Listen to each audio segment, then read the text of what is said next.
Hey, what's going on? Quis here from Sports Vibes TV. And in this video, I'm going to be discussing two leaks that have been shared around the social media, and they're both coming from Shams. And in the first one, I'm like, this makes absolutely no sense. So in this first rumor that's been spreading around, it's saying that the Knicks and also the Clippers are interested in Derrick Rose. And I'm listening to it and I'm reading it online, and I'm like, makes no sense. Why would the Knicks, a team that's trying to build and develop their youth, try to go out and replace Elfrid Payton, a veteran that has no long-term future with the team, and they're going to try to upgrade him with another veteran that's not a long-term fit for this team? Derrick Rose is 32 years old, and we already know he's had his injury troubles in the past. And yes, I will admit that bringing in Derrick Rose is going to be a major upgrade over Elfrid Payton. The thing is, I don't want to bring in upgrades that don't have long-term futures with this team. You're going to bring in that player to upgrade our level of play this season, and what's the benefit from it long term? Yes, we may be in a lot more competitive games, but I think the team is pretty competitive as is. So to go out and to bring in a Derrick Rose, a player that would most likely eat into some of the time that we're seeing Emmanuel quickly on the court, to me, it really doesn't make sense. And it's a little troublesome, especially after hearing what Tibbs said when he was speaking to Ian Begley in the media, saying that IQ is fine in the role in which he is in now. To me, I think that's a mistake.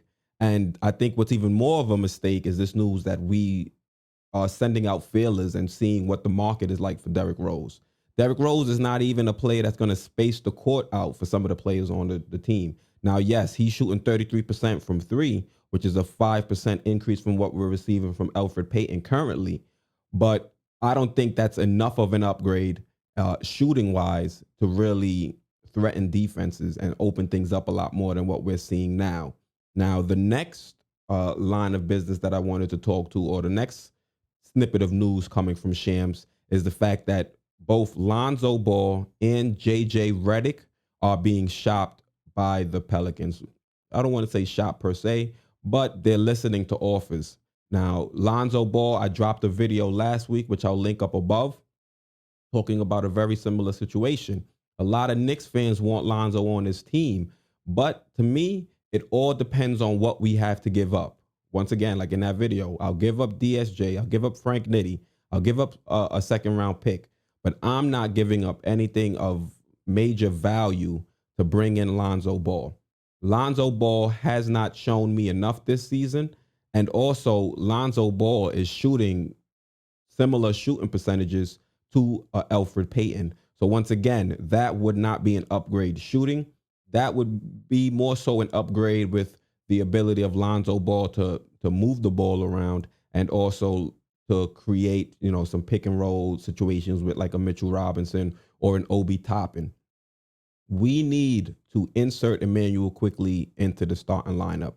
However, the Knicks want to go about finding a legit backup to help buoy that second unit, they can go ahead and do that.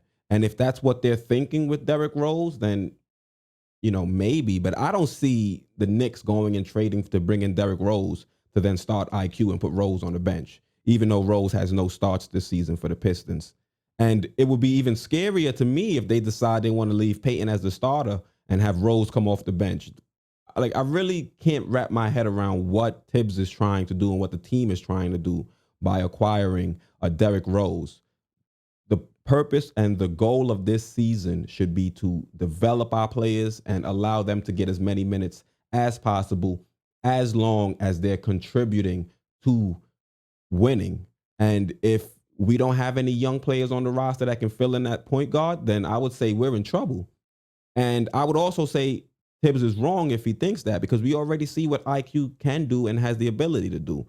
So we should be trying to get younger point guards like Alonzo Ball, but it should be for cheap deals where we're only going to give up DSJ, Frank Nitti, and maybe second round pick here or there. And they should assist in getting better, or they should assist in being better shooters on the court, which will help create more space. And they also should be in line with Tibbs's offensive philosophy, which is moving the ball. I think Lonzo fits the later half of that where he's able to move the ball, but I'm not sure he's going to benefit us shooting. You guys, let me know what you think down in the comments when it comes to either a Derrick Rose or a Lonzo Ball trade. Once again, I'm Quis. This is Sports Vibes TV, and I'm out.